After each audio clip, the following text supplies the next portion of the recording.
बोल सियापति रामचंद्र भगवान की जय। श्री शंकर भगवान की जय, श्री विष्णु भगवान की जय, श्री बृहस्पति भगवान की जय। वक्रतुंड महाकाया सूर्यकोटि संप्रभा निर्विघ्न कुरुदेव सर्वकार्येषु सर्वदा। ओम सर्वमंगल मांगल्ये शिवे सर्वार्थ साधके शरणे त्र्यंबके गौरी नारायणी नमस्तुते। गुरु ब्रह्मा गुरुर्विष्णु गुरुर्देव महेश्वरा गुरुर साक्षात् परब्रह्म तस्मै श्री गुरुवे नमः। बोल शंकर भगवान की जय, विष्णु भगवान की जय, ब्रह्मदेव भगवान की जय, श्री सीताराम जी की जय। रामायण का चौथा पाठ आपके सम्मुख रख रहा हूँ। आप लोग भगवान से प्रेम करते हैं और आप लोग सनातनी हैं। कई लोग कहते हैं कि भगवान एक ही है, फिर क्यों कोई राम को कहता भगवान है, कोई शिव को कहता है, कोई कृष्ण को कहता है। उन लोगों की बुद्धि भ्रष्ट हो चुकी है, उन लोगों को ज्ञान नहीं है। मैं उनको यही कहूँगा कि आप गीता उठा करके पढ़ें, आप रामायण पढ़ें, आप भागवत क्यों नहीं पढ़ते। आपको ज्ञान हो, आपको पता लगे कि भगवान क्या चीज़ है। तो भगवान ने गीता में साफ लिखा हुआ कि यदा यदा ही धर्मस्य ग्लानि च भवति भारत अद्वितार्णम बतार्णम तदात्मानं सृजाम परित्राणाय साधूनां विनाशाय दुष्कृतां धर्म संस्थापनार्थाय स्ववामी युगे युगे। मैं युग युग में रूपों में बदल प्रकट होकर के धर्म की स्थापना के लिए आता हूँ, प्रकट होता हूँ और साधु संतों में उनकी रक्षा के लिए और धरती का उद्धार करने के लिए, दुष्टों का नाश करने के लिए मैं अलग अलग रूपों में, अनेक रूपों में आकर के मैं इनका उद्धार करता हूँ। तो गीता में साफ लिखा हुआ है, गीता पढ़ो पता लगता है। इसलिए भगवान सर्वशक्तिमान है, सर्वव्यापक है, सर्वपालनहार है। उनको किसी चीज़ की उनको कमी नहीं है, वो कुछ भी कर सकते हैं, कुछ भी बन सकते हैं। भगवान गुरु नानक देव जी के अंश में आए, उन्होंने लोगों को उद्धार किया। गुरु नानक देव मोहम्मद रूप में आए, उन्होंने लोगों का उद्धार किया। गुरु नानक देव ईसा मसीह में आए, उनका उद्धार किया। अलग अलग रूपों में आते हैं। ये कृष्ण रूप में आए, उन्होंने लोगों का उद्धार किया, दुष्टों का नाश किया। राम रूप में आए, उन्होंने रावण का, कुंभकर्ण जैसे दुष्टों का नाश किया और साधु समाज की सेवा की और धरती से इन दुष्टों का अंत किया। ऐसे ऐसे वृत्तांत हैं। और कई बोलते हैं कि गाय तुम्हारी माता है। ऐसा क्यों है? गाय हमारी माता तो है नहीं। भगवान राम ने नवमी के दिन गाय के फूलों के हार से और उनकी सेवा की, उनकी स्तुति वंदना की। कृष्ण ने गायों की पूजा की। इन देवताओं ने गाय की पूजा की, तो गाय से बड़ा कौन है? गाय को माता का रूप दिया जा रहा है, तो क्या बुराई है? गाय हमें दूध देती है। गाय की पालना करनी चाहिए घर घर में, मैं तो ये कहूँगा। ये लोग अल्प बुद्धि वाले हैं, इनको कुछ पता नहीं। क्षमा करना मुझे, शायद मुझे भी ज्ञान ना हो, लेकिन मैं गीता भी पढ़ता हूँ, मैंने रामायण भी पढ़ी है, मैं भागवत भी पढ़ता हूँ।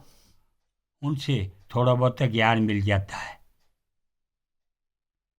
आइए आगे का रामायण का पाठ शुरू करें, कथा शुरू करें। तो श्री दशरथ के इंतकाल के बाद श्री सीताराम जी लक्ष्मण सहित वन में जा रहे हैं सुमंत उनको रथ के ऊपर बिठा करके उनको ले जा रहे हैं। लेकिन अयोध्यावासियों का प्रेम देखिए कि अयोध्यावासी हम कहेंगे कि हम भगवान राम के साथ रहेंगे, जहाँ राम जी जाएंगे वहाँ हम जाएंगे, हाँ बिना राम के नहीं रह सकते। वो उनके साथ चल पड़े। राम को बड़ा दुख हुआ, लेकिन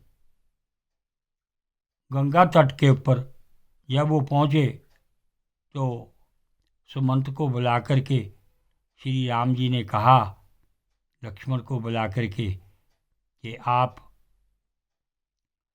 इस रथ को इस तरीके से चलाएं कि लोगों को पता न लगे कि राम जी जा रहे हैं। रात होगी, सब सो गए। भगवान की करनी का कौन पता लगा सकता है। सबको नींद आ गई तो सुमंत रथ लेकर के ऐसे ही बिना ही राम जी सीता लक्ष्मण पैदल गए, सुमंत भी ऐसे ही रथ को लेकर के वहाँ से निकल पड़े। तो गंगा घाट के ऊपर पहुँच गए वो, रातों रात वहाँ पर पहुँच गए। तो जब उनको नींद खुली अयोध्या वासियों की, तो उन्होंने कहा कि हमारे राम कहाँ हैं, रथ कहाँ हैं।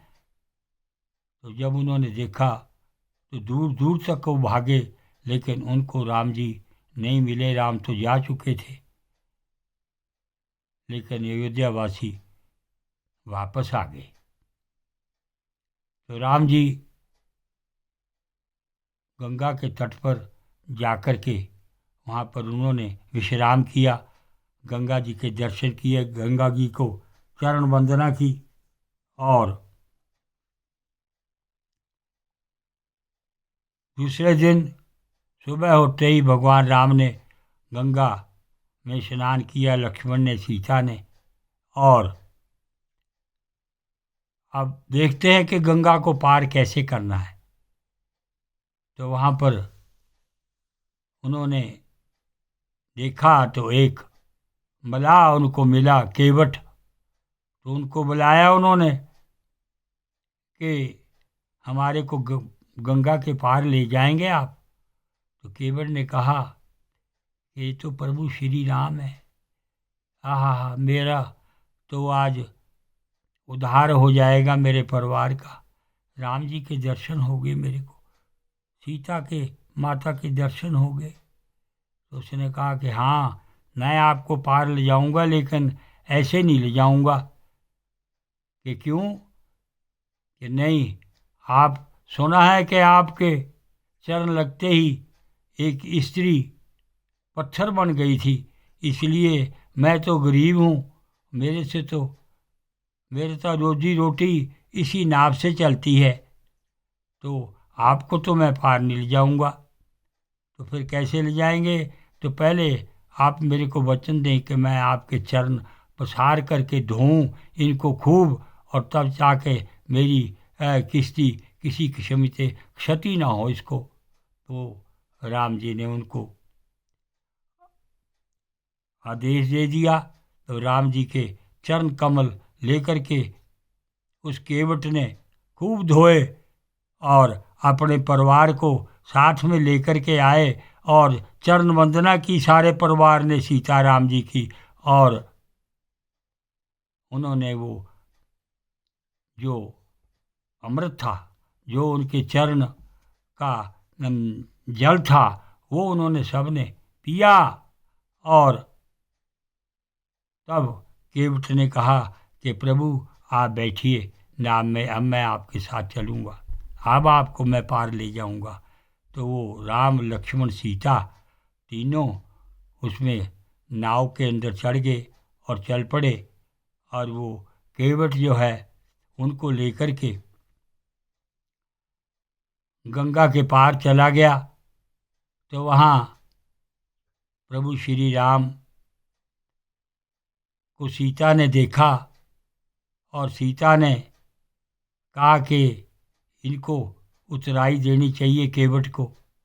तो भगवान राम के पास तो कुछ भी नहीं था, तो सीता के पास एक हीरे जड़ित अंगूठी थी, उन्होंने उठा कर के वो उसको केवट को देनी चाहिए, लेकिन केवट ने लेने से मना कर दिया। उसने कहा प्रभु धन्य हैं आप, मेरा तो जन्म तक मेरा परिवार आपने उसका उद्धार कर दिया, मेरा भी उद्धार हो गया, धन्य है आप।